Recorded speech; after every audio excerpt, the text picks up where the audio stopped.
Check. Check. All right, good afternoon, TLC. It's good to see you guys. As always, hey, I just got a quick announcement for the tech team. They're saying we're reaching mass capacity, which is great. You know, we only bought 70 of these red chairs here, and we're reaching close to it. But the thing is like there's a whole row right here, you know, that no one's sitting on. So instead of kind of finding other extra chairs in the back for some reason, they're hoping that you guys would just come and fill in these seats, okay? I won't buy. Is there something about the front that you guys are so scared of? Oh no. Let me know. I bet you if I get rid of this row, the next row will be all empty next to it. It just doesn't really know. I don't know what to do. Right? You just gotta rearrange this somehow. So that's that. So if you guys are coming in, you know, please think about filling up all the chairs as best as you guys can. All right. I just got back from Dallas. I got back from yesterday from Dallas at the conference with Pastor Lynn. I learned two things. Okay, one, obedience. Okay, it's so important because as I was sitting there, I was thinking to myself the whole time, why am I here? Why am I here? It was a conference with a lot of the Vietnamese churches all over actually United States. They all gathered, but they were all the head pastors, you know. And so and I think I didn't make a good first impression either because I walked in with my hat on and like my jeans, and everyone's like wearing ties and suits, and I'm like, oh shoot. And then they're all shaking my hands, like, oh, you one of the volunteers? I'm like, I'm the pastor, right? It's like, what church? I was like, oh, I don't want to tell you. You know, so like it was that. So it was good, man. It was good. Great experience. Good to learn. Man, I'll tell you a funny story. I don't know how they run conferences. Maybe it was like this. I've never been to like an actual Vietnamese conference. Maybe this is how they did it. I remember the last night service. You know, I thought it was really like, you know, usually last night service is the big one, the kind of like crescendo of everything we've been doing. And I remember I sat there, and I was like, this really feels like an hour announcement because they just kept announcing things right over, and then everyone just kept coming up and like saying different things. Like I think they're trying to preach too at the same time, but I wasn't sure. So I was sitting there, I'm looking for some affirmation from my head pastor. I'm looking around, right? And I don't see the brother. I was like, where is he? You know, apparently he knocked out in the other room over there. I'm like, dude, you should have told me so I can sleep too. What's wrong with you? You know? But it was fun. One of the things I did learn, an actual legit thing I learned was, you know, the spiritual health of the Vietnamese churches is so, like, bad. I didn't know how much it was struggling.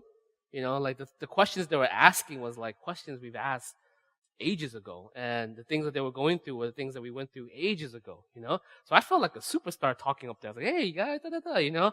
And I was sharing it with them. They're like, what do you mean? How do you do that? You know, so I made fun of Pastor Lynn a lot, and he called me up and made me say random things a lot too. So you know how Pastor Lynn does it, right? And yeah, we all know, right?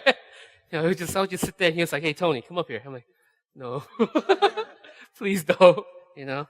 But the thing I did appreciate Pastor Lynn even more after the conference, because as I was listening to a lot of these head pastors, I was thinking, man, if a lot of them were just a little bit more humble, like with our pastor, I think a lot of the younger leaders will be able to step up a lot more, you know.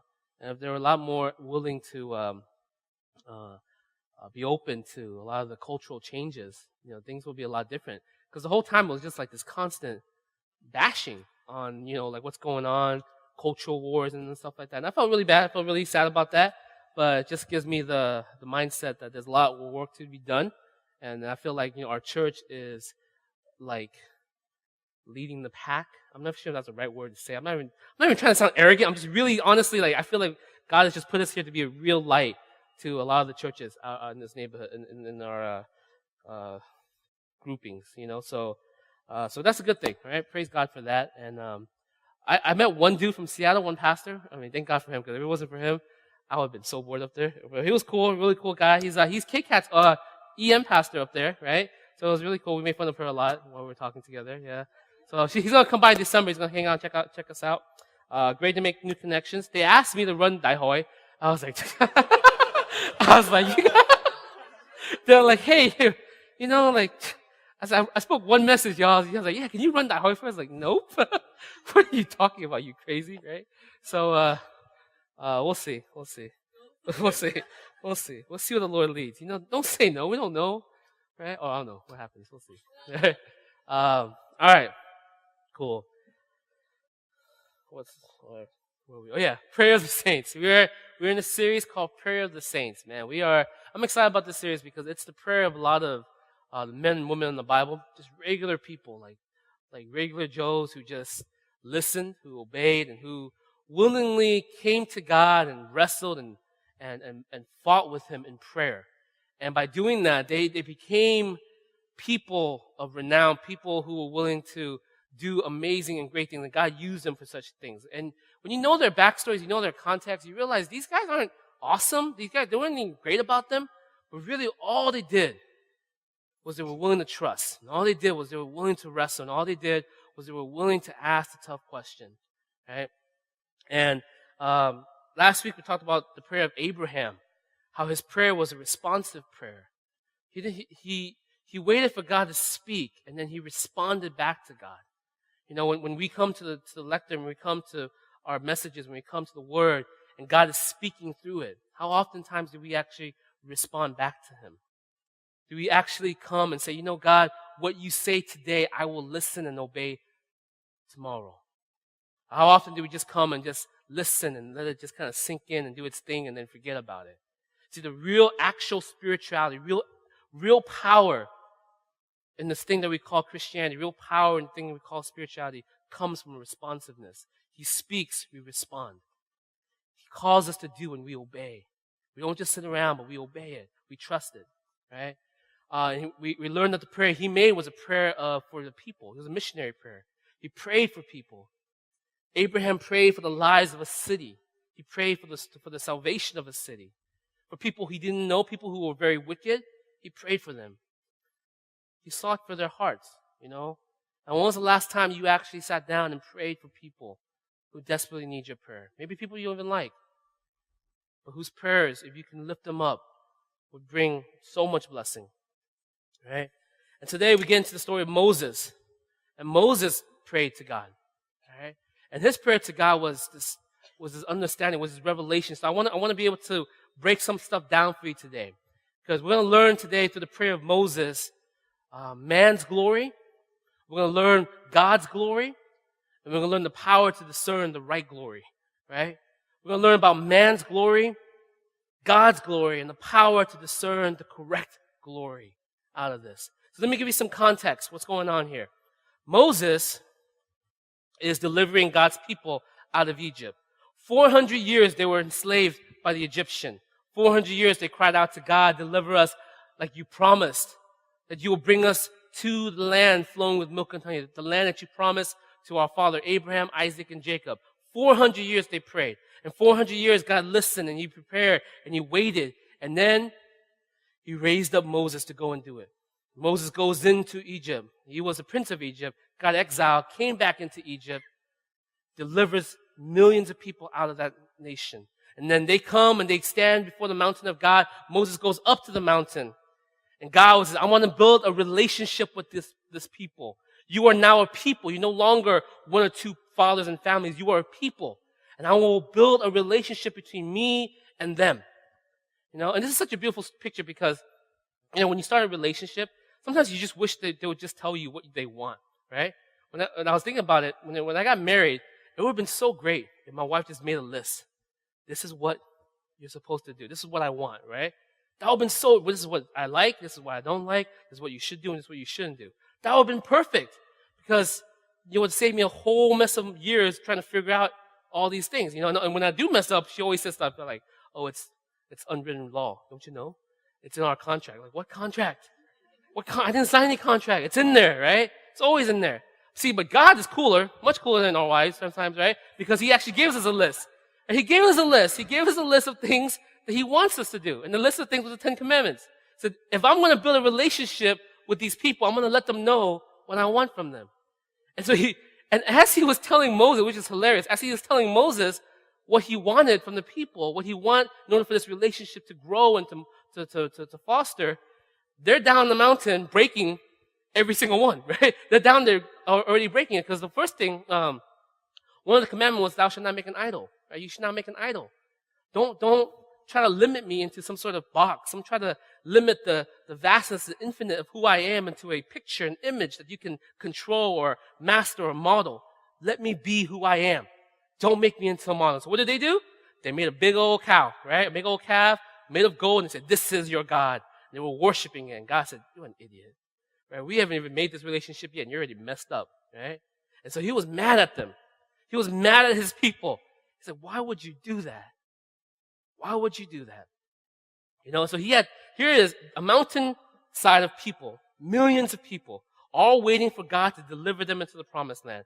And he's going to fulfill this promise because he made that promise not to them but to their fathers, right? To Isaac, to Abraham, to Isaac, to Jacob. So he's going to fulfill it. But then he's so mad that he talks to Moses and he says, you know what?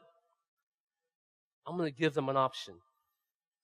I'm going to give them an option that most people would want and desire to have. And most of us, if we listen to this option, we were like, yeah, that's a good plan, right? I'm going to give them an option. But we're going to see Moses denying this option. We're going to see him denying it and saying, rather, I don't want any of that, God. It sounds great, but I don't want any of that. Because all of that is man's glory, right? Let me show you. Go to Exodus chapter 33. Exodus chapter 33. So here it is. They messed up. Verses 1. We're going to start from verse 1 to verse 3. Chapter 33, verses 1 to 3 first. All right? They messed up, and then this is what God is telling them. Then the Lord said to Moses, leave this place, you and the people you brought up out of Egypt, and go up to the land I promised on oath to Abraham, Isaac, and Jacob, saying, I will give it to your descendants. I will send an angel before you and drive out the Canaanites, Amorites, Hittites, Perizzites, Hivites, and Jebusites. Go up to the land flowing with milk and honey. But I will not go with you, because you are a stiff-necked people, and I might destroy you on the way. So I'm just so mad, right? So what I promise, I'm going to give it to you anyways. Think about this. Think about what he offered them. He offered them everything we can possibly want in a religion. All the good, none of the worship, right? He said, you want the power? I'll give you the power to destroy all your enemies.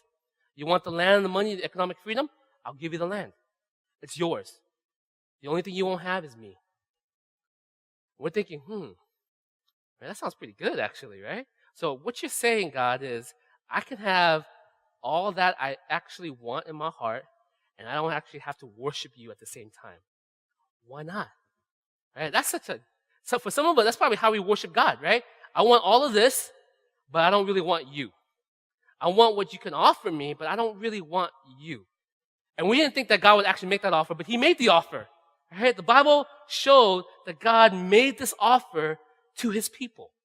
You can have it all, but you will not have me. That's the offer. And you're thinking, maybe like, some of you are thinking, oh, that sounds like a trick question, right? Is it too good to be true? Would God actually do that? Some of you guys are thinking, man, I wish I was an Israelite at that time. I could everything and not have to do anything. That's awesome, right?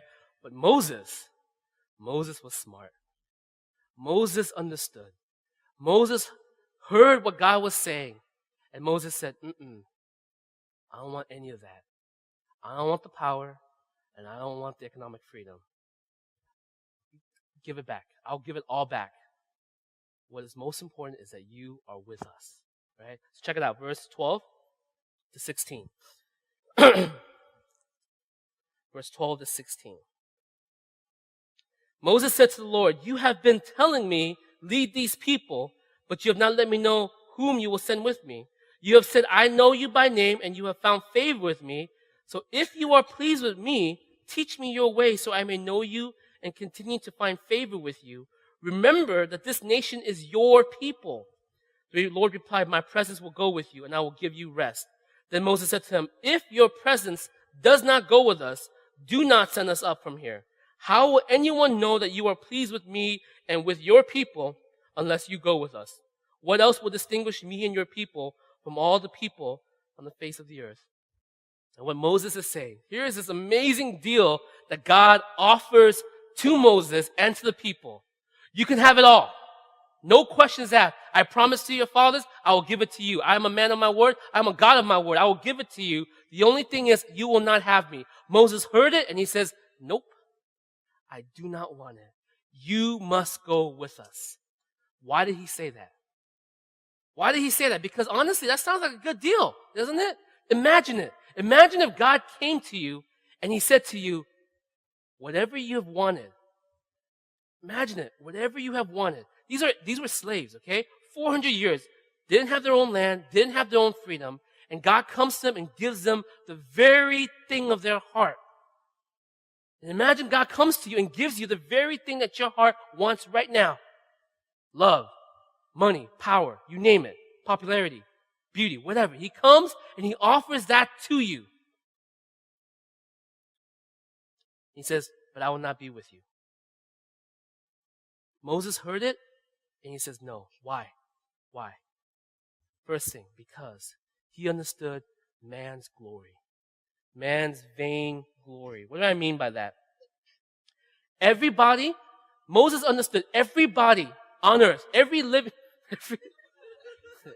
every week, I love it, right? Right? Every human soul is in search for glory. Since the day that the Eden fell, the heart of man has been searching for glory. You know what that search is? You know what the word glory, the idea of it?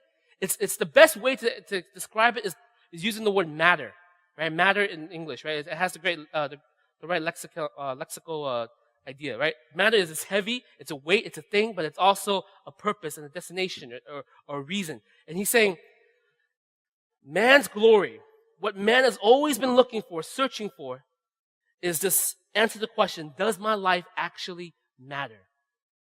Man's true heart, at the bottom of your heart, somewhere in the back of your mind, you're asking the question, does my life actually matter?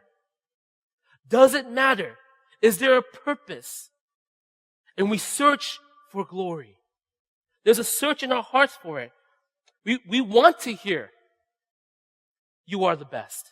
We want to do well we want to have power, wealth, popularity, profession, in our political area, our art area, our money. We want those areas. We seek for those areas because we believe that in those areas, if I can master it, if I can control it, they will give me glory. If I have the right profession, it will give me glory. If I have the right looks, it will give me glory. If I have the right amount of money, it will give me glory. If I have the right sense of popularity, it will give me glory because we love it. We love it when someone says, you know what? I want you. I want you for this job because you are the best at it. And when you hear that, how does that make you feel? You feel like you matter. You feel like your life has purpose. You feel like there's something real to you. It makes you feel like there's an actual reason for your existence. Our search for glory is always like that. We want to feel like we matter. Maybe some of you guys don't put your glory in your profession, your money, your vanity, right? Or your popularity. Maybe some of you guys put your glory in the picture of love. Where you will go searching for love over and over and over. That you will jump from one girlfriend to the next girlfriend to the next girlfriend, or jump from one boyfriend to the next boyfriend to the next boyfriend, waiting, wishing, hoping that they will say, I love you. That they said, my life is incomplete without you.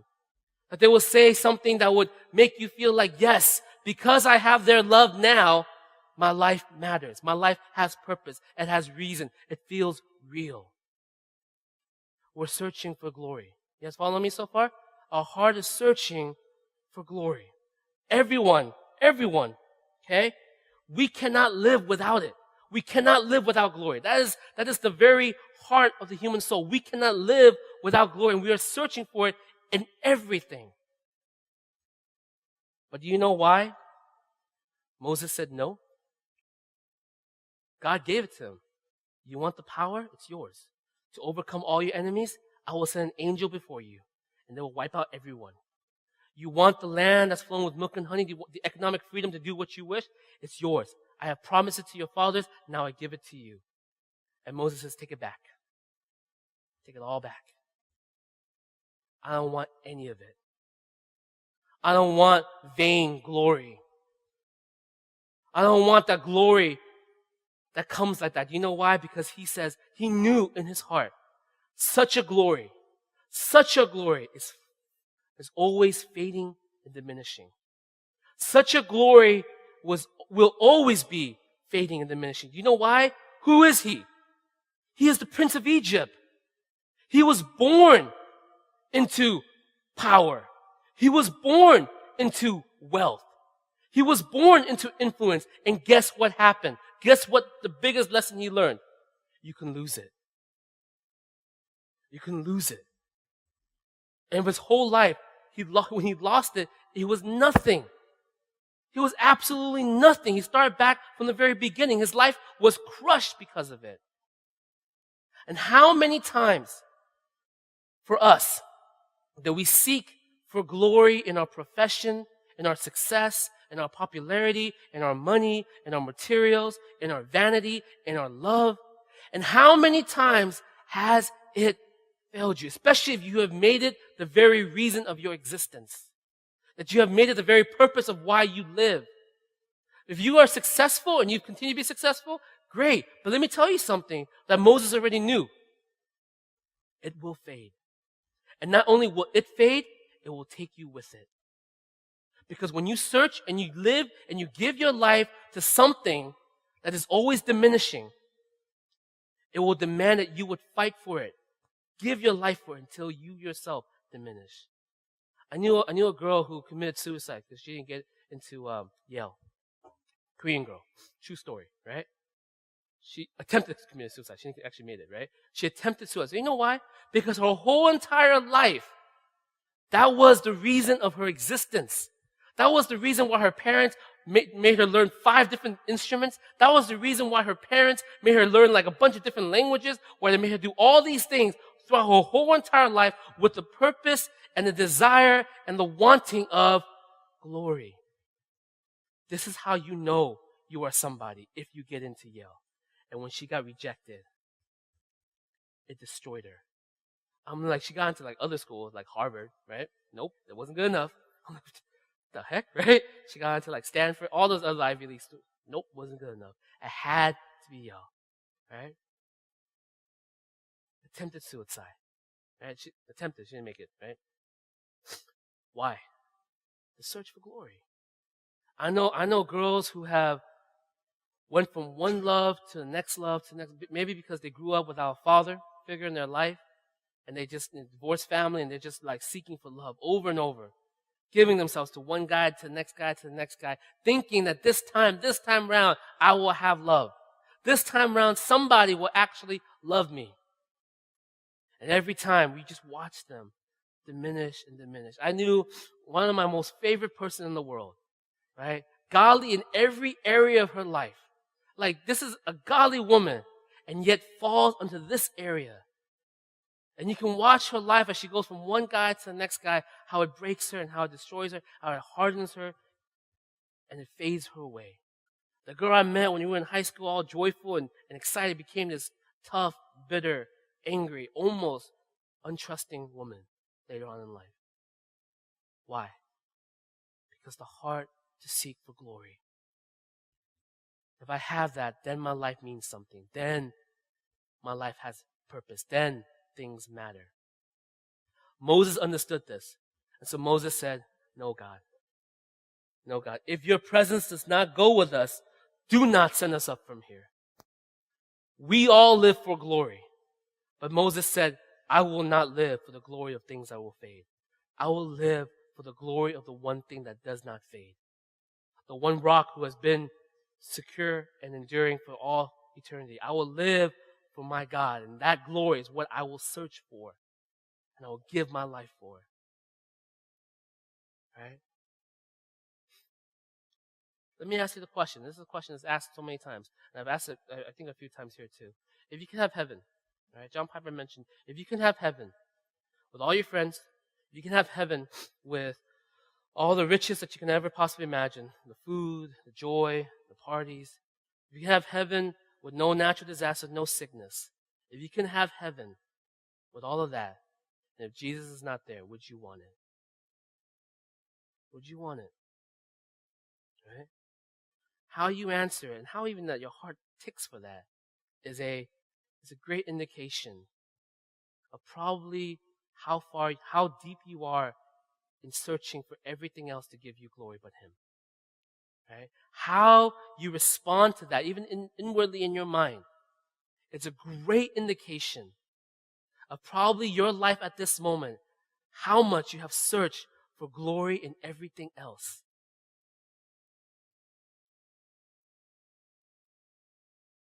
Moses said, I don't want it. Not without you. Not without you. Because such a glory will fade. So that's man's glory. And Moses' prayer to God is, if you don't go with us, do not send us from here. I know you just gave me the best deal in the world. That's like the best deal. You've given me actually what my people wanted from the very beginning. The land, the power. You've given them to them. But your only caveat is you won't be with them. God, I speak on behalf of my people. Do not give it to us. We do not want it. Because if it's not without you, then it will just be fleeting, vain glory. And it would actually kill us rather than save us. All right? And so what does he ask for then?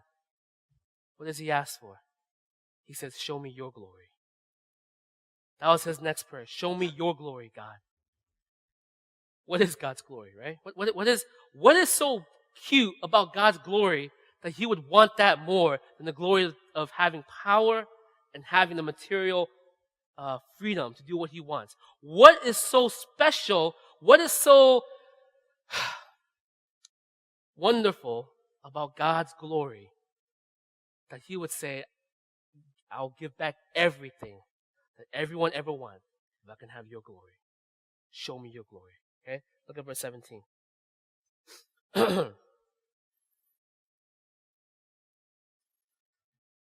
And the Lord said to Moses, I will do the very thing you have asked because I am pleased with you. He says, you got it. You know, God looks at Moses and when he prayed this prayer, he said, you got it. There are so many people who will walk this earth fighting for vainglory, but Moses, you let it go. You let go of the one thing I gave to you and you let it go, and I'm pleased with you. You know why? Right? Because I know you by name. Then Moses said, now show me your glory, God. Show me your glory.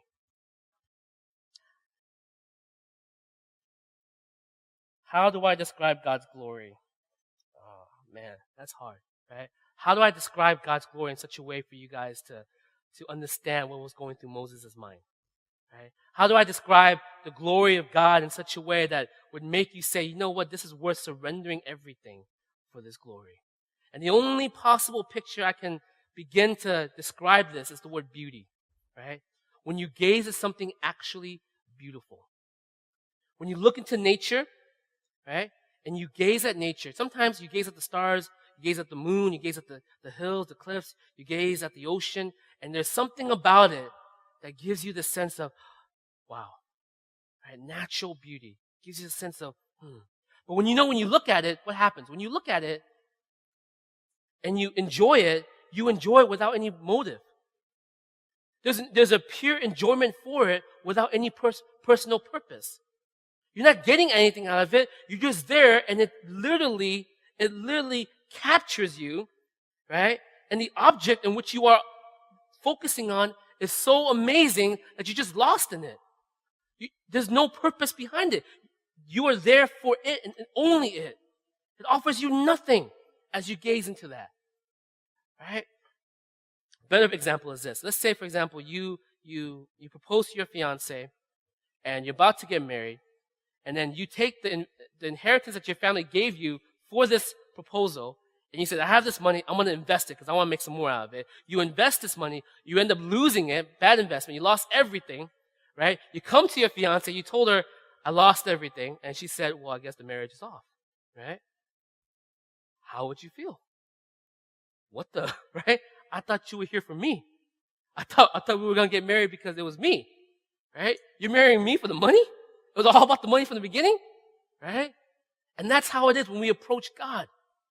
Don't you understand? When we approach God with this picture of, hey, God, I want you because I want that. Hey, God, I want you because this is what I get with you. Hey, God, I want you because if I can have you, I can have that. But the picture in which Moses kind of understood was that I want you because of you. There was something about God's glory that when you gaze upon it, when you understand it, you just want him because of him. It was an actual relationship that you want him because of him. And the best way Moses understood was this. He thought to himself, if I gaze at nature and I see this beauty, and in this beauty that I see, right, it gives me some sort of overwhelming, meaningful desire in my heart. Like when you gaze at, doesn't gazing at something so natural, so unbelievable, it gives you this kind of like sense of you're just being overwhelmed by it. And when not only are you overwhelmed by it, you get this feeling of my life has some sort of purpose in this. Remember we shared about how God speaks to us through nature, how the stars are singing to us, how the heavens are declaring about God, how the mountains and the rivers are crying out a song saying, we were made with a purpose, therefore you yourself have purpose. And so when you gaze at nature, it's speaking to you in such a way. When you're gazing at true beauty, it speaks to you, telling you, you have an actual purpose. You're overwhelmed by the meaning of this desire in mind. I have never once talked underneath gazing stars and had a fight with somebody, right? The best, really deep conversation has always been like underneath stars, and we're just like talking about life, and it gets deeper and deeper and deeper. It's never like, hey man, I want to beat you up, or I hate you. It's always like, hey man, this is, whoa, right? Whoa, like, man, let's talk. When I was in UC Irvine, the best time, and it's the worst, we were so dumb. Every finals week, right? Finals week, do we study? No. We drive out to the lake, and we just sit there, and also we just talk about life. Just like, should we be studying? No, but this is deep. Right? It's like 2 a.m, like, let's talk about this, And it's never, because we gaze at this nature, and there's something about it that overwhelms us, that gives us some sort of meaning, that gives us the desire to say, you know what? I want to do something. I want to do something bigger. Let's seek for, and we're talking about like ministry and how we're going to change it after finals, because, finals gets in the way of everything. But it only happens, that conversation only happens during finals week, because after that we just forget about it, right? Because we're always in that position to gaze upon beauty. And what Moses thought to himself was this: show me your glory. Because if I'm thinking like that by just looking at stars, if I'm feeling like that by looking at oceans and waves, if I'm like engaged like that by looking at mountainsides and cliffs, I wonder how crazy it would be if I actually saw your glory. If by this natural glory, I'm already feeling like this, I can imagine seeing your glory is going to blow me away. You guys follow me? Take that feeling that you've had and multiply it by infinity, and that's probably where you will get when you gaze upon the glory of God. A sense of meaning becomes overwhelming. Can you imagine if you gaze upon who God really is? That sense of meaning and being overwhelmed by this purpose, and this, it just becomes to capture you, enraptures you, and it basically takes over you. The sense of that there is something more, that's something amazing. If you actually gaze at nature and you feel that way, imagine gazing at the glory of God and having that come at you. And that's what Moses was saying. Show me your glory. I don't want the glory that's fleeting. I don't want the glory that gives me a high for a few moments and then makes me die for it. I don't want the type of glory that makes me hunger and work day in and day out, slave to it, just so that I can keep it. I don't want the glory that fades. I want the glory that endures, that speaks, that overwhelms, that captures. I want your glory. There must be something huge about it. And he wanted to see that. And you know what God said to him? No. Right? God said no. Well, not no, but like, no, yeah, kind of. Because if you actually saw me, you'll die. Right? If by nature itself, when you're feeling all that already, Moses, if you saw me, your head would explode. Right? That's how crazy it is. But you know what, Moses? I'm gonna take care of you because I like you. Right? I'll let you see my back. That's all you need to see. I'll let you see my back. That's all you need to see, and I promise you, it will blow your mind away. Right? So God gave Moses this instruction: hide in this cleft. I'm gonna cover your eyes just in case, And as I walk by, come out and look. Right? And I promise you, it would blow you away. So check it out. Look at verse 19. And the Lord said, I will cause all my goodness, everything, that I have to pass in front of you. And I will proclaim my name. So as I pass in front of you, I'm going to start talking, right? The Lord in your presence. I will have mercy on whom I will have mercy, and I will have compassion on whom I will have compassion. But, he said, you cannot see my face, for no one may see me and live. Then the Lord said, there is a place near me where you may stand on a rock. When my glory passes by, I will put you in a cleft in the rock and cover you with my hand until I have passed by. Then I will remove my hand and you will see my back, but my face must not be seen. Okay, go chapter 34, verse 5. This is the moment right here. So you imagine Moses is like, whoa, I get to see it, right? So Moses is hiding in this cleft right here. Right? He's like hiding down, and like, you can sense like God's gonna walk by, but he's being covered. He's closing his eyes. Okay, and he's closing his eyes, and the Lord came down, verse 5, in the cloud and stood there with him and proclaimed his name. So God is talking now. He's walking by Moses, by this rock that he's hiding in. And he passed in front of Moses, proclaiming, the Lord, the compassionate and gracious God, slow to anger, abounding in love and faithfulness, maintaining love to thousands and forgiving wickedness, rebellion, and sin. Yet he does not leave the guilty unpunished. He punishes the children and their children for the sin of the fathers to the third and fourth generation. Moses bowed down to the ground at once and worshiped him. Now let me tell you why this is kind of weird, right? So here it is. Moses is sitting here, and he's like, whoa, okay, God's going to pass by. I wanted to see his glory. If by nature I'm feeling overwhelmed already, if by gazing at nature I'm already like envisioning like big things I can do, I can only imagine what my life would be if I saw the glory of my God. And God says, just close your eyes. I will hide my face from you because you will die, right? So he's saying that, yes, come on, right? And God's walking, and he's walking by him, and he's covering, imagine he's covering his face. He's like walking through. He says, the Lord, right? I'm compassionate. I'm full of mercy. I will forgive sin and rebellion and wickedness. And Moses is like, yeah, that sounds good, right? That sounds great. God, you were awesome. But then he says, but I will also punish the guilty, right? And he's like, that's what, right? Which one are you? Are you good? Or are you like, are you going to judge or are you going to forgive? Which one are you, right? And God is talking, and Moses is sitting there. He's like, I don't get it. Like, you just told me like this huge spiel about you forgiving and loving and merciful. And in the same breath, you said, but I will punish the wicked. The wicked will not the guilty will not be unpunished. I will punish those who have wronged. I will seek justice. And Moses was like, I don't get it. Grace or truth? Which one are you? Are you grace or are you truth? Are you grace or truth? And he didn't get it. He walks out finally, and he saws the back of God. And he says, oh, that's good enough for me. Bows down in worship. So he's confused. He's confused about what type of God he is, but then he sees the tail end of God, and he says, doesn't really even matter. I get it. And he bows down and he worships.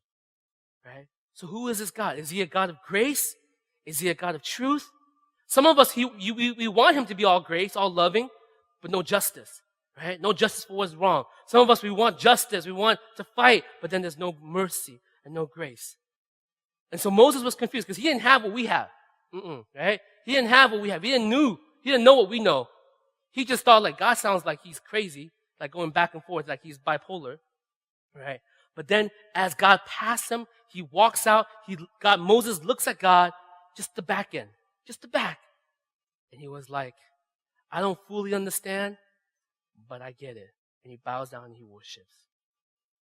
Moses, who didn't understand even an ounce of it, was willing to worship a God who is grace and truth. We have the power to really understand glory. Do you know why? Because we know who? Jesus. We have Jesus. We have the actual picture of glory. We have the actual personification of glory. When we wonder what is beauty, what can beauty actually look like? What can this infinite beauty actually feel like, taste like, grasp like? What is this beauty? We have them in Jesus. Because Jesus, what he did was God himself came down upon earth, right? And he did something that was beyond understanding. He took on the actual brokenness of humanity. He says, do not judge them. the wickedness and the guilty. Do not judge. I will take the hit for them. I will take it to fulfill justice. What? Who are you? I will pour out, and not only will I take it and fulfill justice, I will give them in return everything that is mine. My title, my name, my position, I will offer it to them. And so if we understand Jesus, and if we see Jesus, guess what we just saw? We just saw glory. See, if we are captured by the gravity of what Jesus did, then we are captured by the glory of who he really is. And it's a glory that we will continuously experience day in and day out, the more and more we engage in it. It is the only type of glory that can actually change us. You see, if we had a God that was all grace, that's not going to change us because we're not going to fight for anything. If we got a God of all justice and all wrath, that's not going to change us because we're not going to have mercy for anything. We needed this God who was the connection of grace and truth. We needed this God who can come in such a way that says there is grace and there is justice. And so now when we gaze upon Jesus Christ and we understand his life, the weight of what he carried, the depth of it, all of a sudden we gaze at actual, true glory. It has the power. Jesus himself has the power to do what beauty does. Make us want just him. It makes us want only him. Not even anything that he has to offer. He gives us this love, this unbelievable broken love that makes us say, I only want you. You're the only thing that matters. And it gives us this overwhelming passion to go and do things that are unbelievably unheard of, that we've never been able to do in our lives before. If we see who Jesus is. Right? What I mean by that is like things that we can never imagine possibly doing. Forgiving people. And I've always been bringing that up because it's such a big thing. Right? It's such a big thing. When I was at the Dallas conference, I'm listening and I'm like hearing, like all I hear is like this bitterness and this anger, and I'm like, what is going on? Like, oh, we like the church, and I'm hearing all of this. I'm like, where's forgiveness in this? Where's the understanding that's happening here? How do we change from here?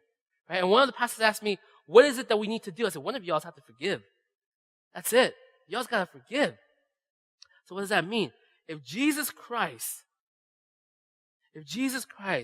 was willing to take on what you have, and he was willing to give you his life instead, don't you think it's a little petty what you're doing to your brother and sister? Your apathy to them?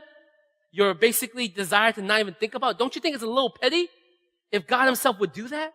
And if we look at the cross where grace and justice meet and we see what Christ has done, guess what happens? We're gazing at glory. Because that glory right there, that moment of glory, it moves our hearts. It transforms us in such a way and say, yes, it is petty. I forgive because I have been forgiven. And all of a sudden you're captured by this sense of beauty. Like, how could he possibly forgive me?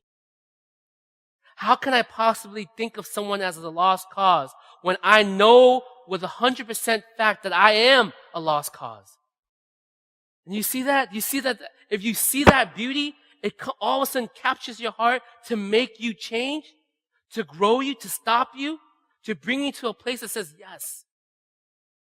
When Moses says, show me your glory, he wanted a transformation. He got the back of God and he was bowed down in worship. We got the actual personification of him, Jesus Christ. Without him, without Jesus, listen guys, without Jesus, we have nothing. We have no direction. We have no path to get through. There is no change. The best you can do is be a better version of yourself, right? That's the best you have. I don't even know what that looks like, but that's the best as far as you can go. But you, with Christ, not just a better version of yourself, but you can become like Christ. That the beauty there all of a sudden reflects off to you and you reflect it to the world. Show me your glory. Show me your glory. That's our prayer. That's what we want to see, guys. That you come to grips what is vainglory, man's glory, and you come to grasp what is actually God's glory. Jesus Christ. You come to realize and bring everything back to Him. If you ask yourself, there's no way I can do that. There's no way I can overcome that. There's no way I have the power to even engage in that. Can I tell you something? Yes, you do. If by looking at nature, you have the ability to think that you can change the world, look at Christ. In Him, you can do anything. The Bible says. In Him, you have the ability. You have the power. You have the avenue and the tool and the reference to actually change and grow. Realize your vainglory, because we all have it. We're all living for it. And see His glory. In that glory, you can grow. Okay?